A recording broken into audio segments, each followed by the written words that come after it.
تو اللہ سبحانہ وتعالیٰ فرماتے ہیں کہ جس کی ہدایت کے دو معنی ہیں، راستہ دکھانا اور منزل تک پہنچا دینا۔ پہلا مفہوم کو عربی میں کہتے ہیں اراعۃ الطریق، راستہ دکھایا، وہ ہے نیپا چورنگی۔ اراعۃ الطریق، راستہ دکھانا، منزل کو دکھانا، وہ منزل ہے آپ کی، وہ فلاں صاحب کا گھر وہاں ہے، سامنے دیکھو۔ یہ اس کا نام عربی میں کیا ہے؟ اراعۃ الطریق۔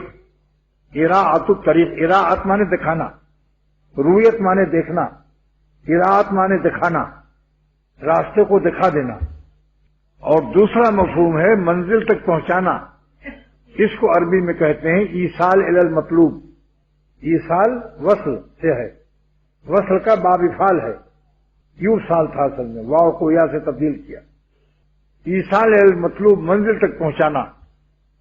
تو مدرسہ ہم کو عالم منزل کرتا ہے، منزل کا علم دیتا ہے کہ مغرب کی 3 رکعت ہے اور فجر کی ایسے ہے اور فطرہ اتنا دینا چاہیے، زکوٰۃ اتنی ہے اور نماز اشراق کا یہ طریقہ ہے۔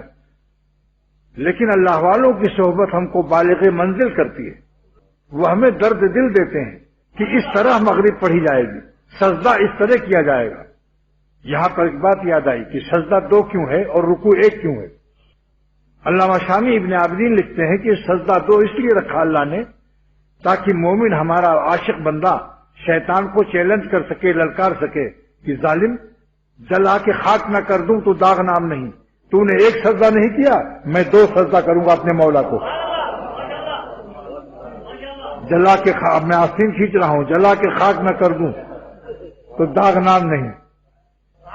یہ شیطان کو جلانے کے لیے، رغمل للشیطان، شیطان کو ذلیل کرنے کے لیے اللہ تعالیٰ نے 2 سجدہ رکھا اور رکوع 1 رکھا، ورنہ سجدہ بھی 1 رکھتے۔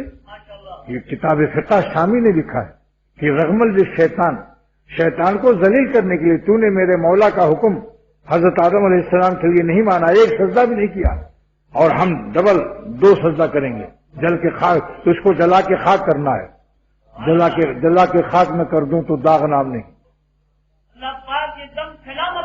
اسی لیے میت کے سینے کے سامنے امام کھڑا ہوتا ہے۔ اس میں کیا راز ہے؟ شامی لکھتے ہیں کہ میت کے سر کے پاس، میت کے پیر کے پاس امام کیوں نہیں کھڑا ہوتا؟ توازو تو یہی ہے، ایک بزرگ لیٹا ہوا ہے، ولی اللہ ہے، اس کے پیر کی طرف امام کھڑا ہو، لیکن نہیں، سینے کے سامنے امام کا کھڑا ہونے کا کیا راز ہے؟ کہ سینے میں دل ہے اور دل میں ایمان ہے، کلمہ ہے، تو گویا امام واسطہ دیتا ہے اللہ کی رحمت کو کہ آپ اس کو بخش دیجیے کہ میں اس کے اس سینے کے سامنے ہوں جس میں دل ہے اور دل میں کلمہ ایمان ہے۔ تو اللہ تعالیٰ جس کی ہدایت کا ارادہ فرماتے ہیں، اگر اس سے خطا بھی ہوگی تب بھی وہ مراد رہے گا۔ بتا رہا ہوں یہ کیوں؟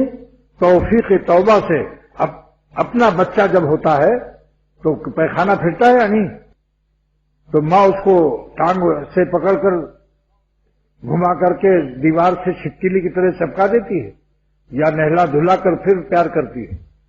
اللہ تعالیٰ جس کو اپنا مراد بناتا ہے، اپنا پیارا بناتا ہے، اگر ان سے خطا بھی ہو جائے گی فتاب اللہ علیہم لیتوبوا، صحابہ پیارے تھے، اللہ پاک فرماتے ہیں کہ ہم نے ان کو توفیق توبہ دیتے ہیں آسمان سے تاکہ زمین پر توبہ کر لیں، لیتوبوا علی الارض، یہ اللہ کے پیار کی علامت ہے۔